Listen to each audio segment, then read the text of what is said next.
Welcome back, everybody. I'm your host, Kelly Sparks, aka Red Beard. So, hey, I got my gym. Oh, hello, Bonnie. I got my gym shirt on. The Iron Asylum Pound of Flesh. Alright. What is it, Bonnie? What is it, Bonnie girl? So, I got a new little tasting glass I'm going to use. It's actually a shot glass. My younger sister got it for me while she went to San Antonio. Thought it was a cool little glass. It reminds me of the ones that I had in Mexico. So I'm going to use it for this tasting. So this is the last sip. And I've had this bottle for a long time. Probably over a year. And it's had less than half the bottle in it for months. I mean, you could probably go back and look in videos because it's been sitting right over there in the corner for a long time, and just hadn't finished it. We actually reviewed this one. I think this was one of the favorites in our tasting on the podcast. The Colonel E.H. Taylor Straight Rye, bottled in bond. No age statement on this one, but it's at least 4 years old that we know. And, or it's at least, 4 years. Brain fart.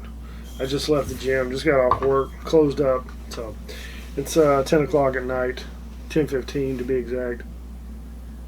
So, I can still get a pretty good nosing from this little glass. Oh well. I remember it being really good.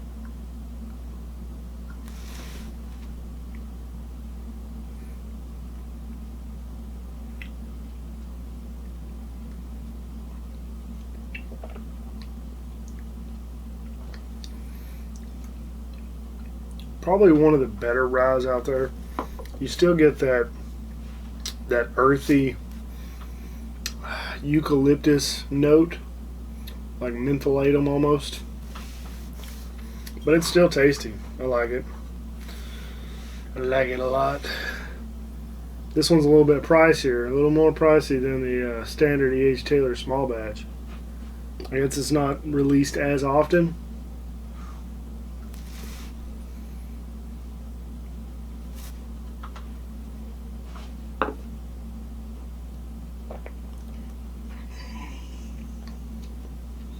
You get really good barrel notes out of this one. It's not as heavy on the rye as others that I've had, where it's all of that earthy vegetation note, almost like a barn full of rye. This one not so much. Definitely spicy. Probably go great in a freaking cocktail. What, Bonnie?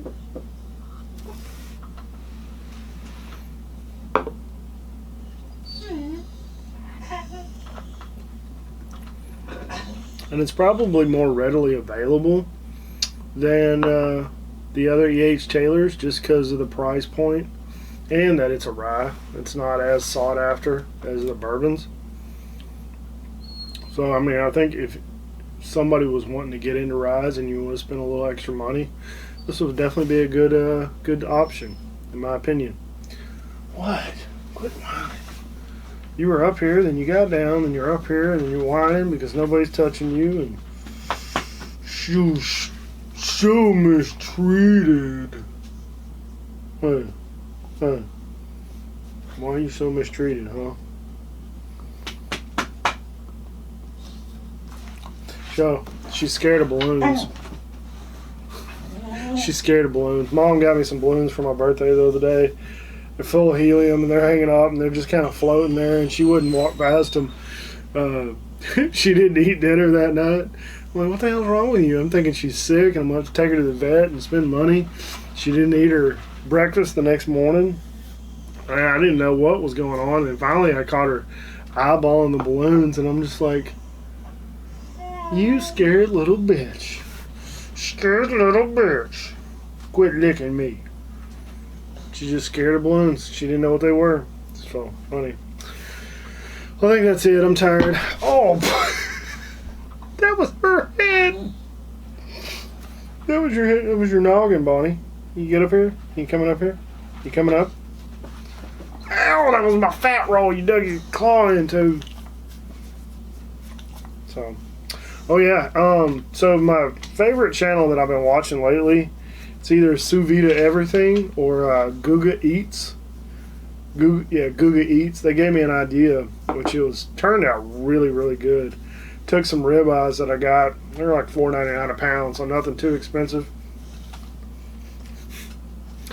Took them, and he said one way, if you don't have a sous vide, to do this, put them in some plastic bags. If you have vacuum sealed bags, that would be best, but Ziploc bags will work. Just try to get all the air out of them.